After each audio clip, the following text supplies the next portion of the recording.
my daughter came crying home from school when she was about 7 years old, yelling at me, "Mama, Mama, we have to move. I want to move. The kids are making fun of me for living in a garage." It was a little bit true, because our door of the house has a shuttle door. But technically, it's a boat shelter. For me, this was a perfect place for living, because I needed a space where I could live and work at the same time. Because I needed to work on other people's dreams in the film business during day and on my art at night time. I had to look after my daughter because I was a single mother, or as I prefer to say, an independent mom. I knew a little bit where she was coming from, because I knew one thing when I was young. I did not want to become an artist. That was the only thing I knew for sure. Artists struggle, there's no financial security, and they're kind of weird people in society.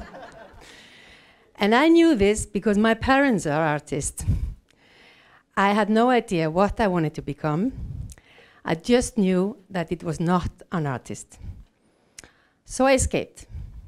In high school, I went into math and science, thinking that this was the opposite of art. Then I was thinking about what else can I do. I thought about architecture, I thought about industrial design, and everything around it. And I finally decided to go for furniture designing, which is ironically next step to sculpture without the clay, which I later got my master's degree in as a sculptor. As you know, I'm an artist today. When I realized that I was escaping, I decided to surrender and stop. I was escaping my famous artist father, my small nation Iceland, and the essence of who I was. So I surrendered. And I'm going to take you with me and share you my journey of surrender.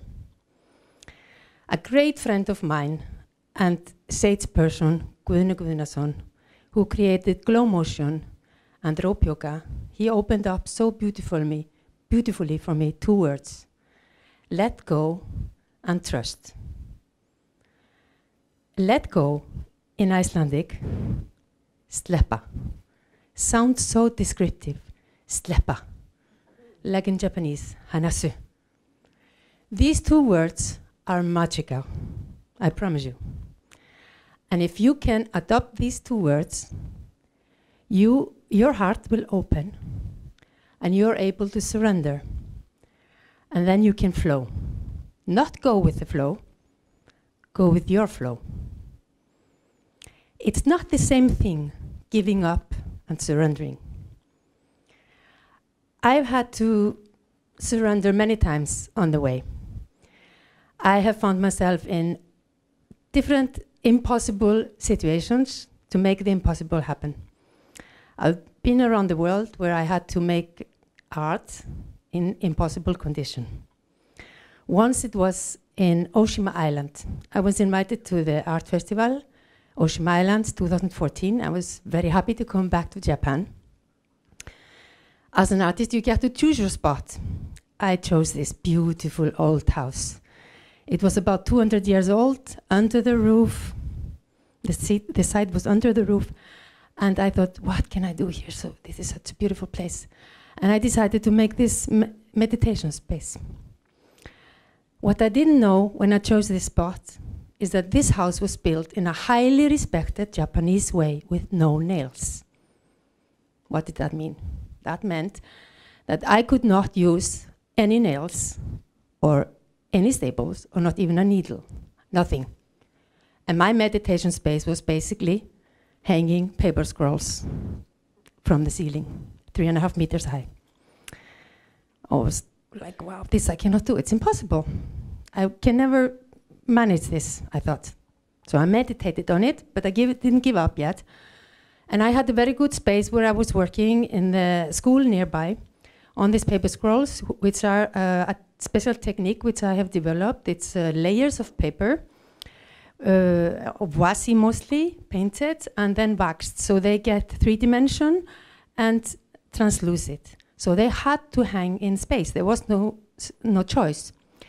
And when I meditated on it, thinking I should just go for another idea in the same spot, do something else. Don't be so stubborn. But there was no way out. I had to do it. So I had to find a way how to hang it. And I decided that I would find a solution, and I would bind the nylon threads, the fish line, around the beams to pull the paper scrolls up. And the thing was that nothing was on level in this house with the floor. And my paper scroll had to be on level and straight. And not only that, in circle, as I said. So it was super complicated.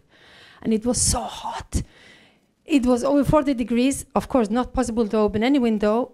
It must have been 100% humidity. I was sweating from my palms, literally. I'm not actually exaggerating. There were a river down my arms, dropping on the floor. I was so sweating under the roof. And the strings, they were just flying out of my hands. I couldn't feel them.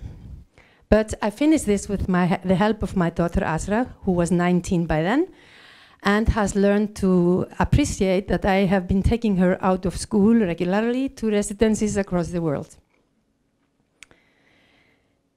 Mexico was a challenge. Last year I was invited to Mexico, to Paracotin, Michoacan, to participate in a land art festival. Land art is when you work in the nature with the nature, and you make an installation outside. It was rainy season. I knew that. It was going to be rainy season, and I thought, so what? A little bit more rain than usually. I can work around that. My message will come across. But this was really hard. It was literally raining from noon till next morning, which meant we had morning till noon to work. But not only that, everything would be swept away. My idea would be completely swept away. Because, yes, okay, land art is supposed to be ephemeral and disappear, but this was a land art festival with an opening and a celebration, and we wanted to show what we had done. At least for one day, we wanted it to be there. So, actually, my idea was not to use something stainable like wood or stone or something that the rain doesn't affect, which is, of course, the easier way. My idea was to use the avocado dust, sawdust, because we were in the biggest avocado airfield, the biggest one in the world. And this avocado sawdust is really beautiful in color. It's very bright, light color. It's not yellowish like most trees are. And in this area, we were in a place which was unbelievably similar to Iceland. I was so surprised. There was this big volcano, a huge crater, this lava field, and the black sand. The black sand that I love from Iceland. And I was like, wow, this is what I'm going to use. This is where I'm going to work. So, and I want to bring the dust, the avocado dust saw, to the black sand and make my installation with this contrast black and white and dusty materials. But this wouldn't last for a minute. No way. So I was like, okay, what am I going to do now? And I didn't come up with any idea. And I was very tired when I came to Mexico. I had been traveling for work. I had been working hard, exhibiting in Japan, in France, in Greece. And I was wasted when I came to Mexico. So when I realized that I could not do what I wanted to do, I got a little bit frustrated. And I was like, oh my God, what am I going to do now? Then I was lying in bed and I was listening to the rain. And earlier, I had been thinking, this is it. Just have to go to the director and tell him, nothing is going to happen. You're not going to do it. He should send me back home. But I didn't feel right to do it. It was strange and bizarre, and maybe it was a difficult step, so I didn't go and talk to him yet. And I was lying in the bed, and I was listening to this hard rain, this unbelievable rain on the hut on the roof of my hut. It was like really, it was like 12 men, each one with one hammer in each hand, banging on the roof of my hut. Boom, boom, boom. I was like, wow, this is unbelievable. And I thought, okay, this is this block. This is this famous block that artists talk about. I had never experienced this before, not to be able to come up with an idea. What am I going to do? It's not possible. So that's my turn to be there. And I'm just going to go tomorrow and tell the director. Then I meditated a little bit, and then I said literally to myself, Mireia, don't work against the elements, work with the elements. And amazingly, within 30 seconds, puff, I had this idea. It was there, everything was there.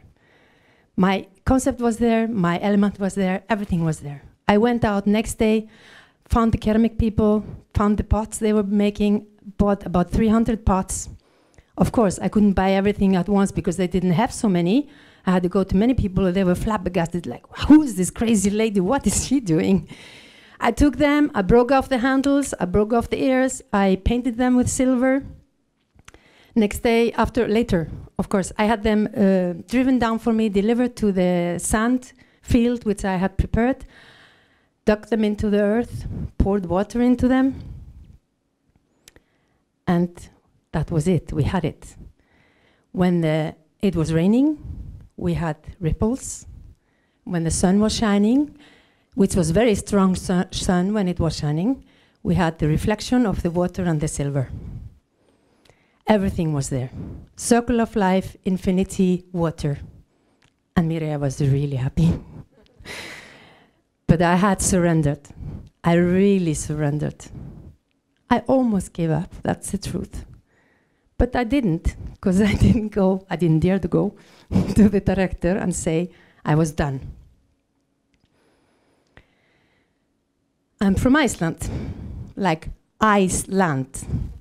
A lot of ice, snow, and water, which has influenced my art a lot. As you can see, my art is all about flow and circle of life and infinity. I use water literally and metaphorically. I constantly paint, carve in stones, or weave drops and ripples to talk about water.